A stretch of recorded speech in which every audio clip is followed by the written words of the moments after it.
తెలుగు చలనచిత్ర పరిశ్రమలో గ్లామర్తో పాటు నటనకు ప్రాధాన్యం ఉన్న పాత్రలతో తనకంటూ ప్రత్యేకమైన గుర్తింపు సంపాదించుకున్న సీనియర్ నటి ఆమని గారు 3 దశాబ్దాలు పైగా సాగుతున్న సినీ ప్రయాణంలో హీరోయిన్ గా, క్యారెక్టర్ ఆర్టిస్ట్ గా ప్రేక్షకులను అలరిస్తూనే వస్తున్నారు. ప్రముఖ దర్శకుడు ఈవీవి సత్యనారాయణ గారు తెరకెక్కించిన హాస్యభరిత చిత్రం జంబలకడి పంబాతో వెండితెరకు పరిచయమైన ఆమని తొలి చిత్రంతోనే విపరీతమైన ఆదరణను సొంతం చేసుకున్నారు. అనంతరం బాపుగారి దర్శకత్వంలో తెరకెక్కిన మిస్టర్ పెల్లాం ఆమె సినీ జీవితంలో మైలురాయిగా నిలిచింది. ఆ చిత్రంలో తన సహజ సిద్ధమైన నటనకు గాను ఉత్తమ నటిగా నంది అవార్డు అందుకున్నారు. నాగార్జున, బాలకృష్ణ, జగపతి బాబు, కమల్ హాసన్ వంటి అగ్ర కథానాయకుల సరసన నటిస్తూ ఆ కాలంలో అత్యంత డిమాండ్ ఉన్న హీరోయిన్లో ఒకరుగా రాణించారు. అయితే కె విశ్వనాథ్ గారి దర్శకత్వంలో వచ్చిన శుభ సంకల్పం చిత్రానికి గాను మరో నంది అవార్డును అందుకున్న ఆమని శుభలగ్నం సినిమాలోని అద్భుతమైన నటనకు ప్రతిష్టాత్మక ఫిలింఫేర్ అవార్డును కూడా కైవసం చేసుకున్నారు.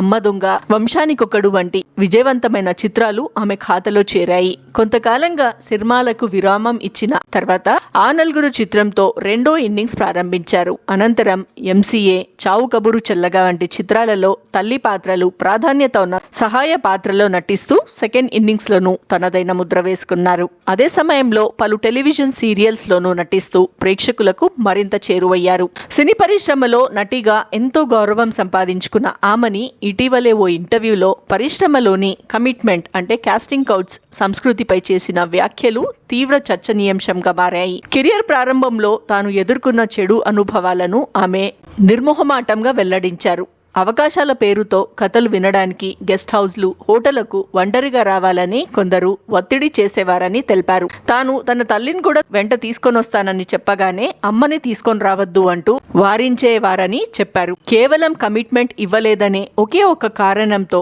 దాదాపు 60 నుంచి 70 ఆడిషన్లో తనకు అవకాశాలు రాలేదని, ఎన్నో ఆడిషన్స్ లో తిరస్కరణ ఎదుర్కొన్నానని ఆమె వెల్లడించారు. అంతేకాకుండా కాస్టింగ్ కౌచ్ సంస్కృతి టాలీవుడ్ కంటే కాలీవుడ్ లోనే ఎక్కువగా కనిపించేదని ఆమె స్పష్టం చేశారు. పరిశ్రమలో ఎంత ప్రతిభ ఉన్నా అవకాశాల కోసం ఇలాంటి షరతులు విధించడం కొత్తేమి కాదని, నాటి నుంచి నేటి వరకు ఇవి ఏదో ఒక రూపంలో కొనసాగుతూనే ఉన్నాయని ఆమెని ఆవేదన వ్యక్తం చేశారు. అయితే ఆత్మగౌరవాన్ని పణంగా పెట్టి అవకాశాలు పొందకూడదనే దృఢ సంకల్పంతో తన తల్లి మద్దతుతో అలాంటి ఆఫర్లను తిరస్కరించినట్లు చెప్పారు. అవకాశాలు పోయినా పర్వాలేదు కానీ విలువలు కోల్పోకూడదు అనే నమ్మకంతోనే తాను ముందుకు సాగానని ఆమె పేర్కొన్నారు.